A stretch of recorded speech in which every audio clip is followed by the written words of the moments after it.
অভিনেত্রী প্রার্থনা ফারদিন দিঘি সর্বশেষ জঙ্গলি সিনেমার মাধ্যমে আলোচনায় এসেছিলেন।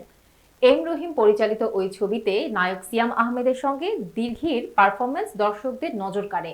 যদিও এরপর দিঘিকে নতুন কোনো সিনেমায় দেখা না গেলেও সামনে বেশ কিছু প্রজেক্ট রয়েছে তার হাতে।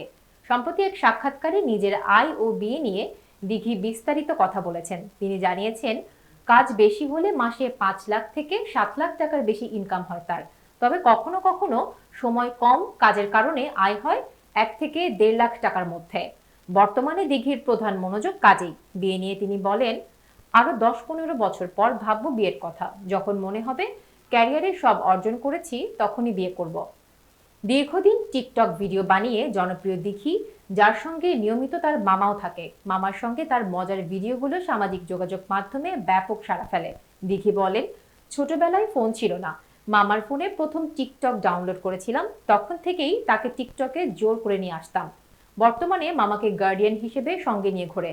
ব্যক্তিগত জীবনে দিঘি অভিনেতা সুব্রত চক্রবর্তী ও প্রয়াত অভিনেত্রী দোয়েলের কন্যা। শিশু শিল্পী হিসেবে পেয়েছেন জাতীয় চলচ্চিত্র পুরস্কার। এখন নায়িকা হিসেবে সিনেমা ও ওয়েব কন্টেন্টে নিয়মিত কাজ করছেন।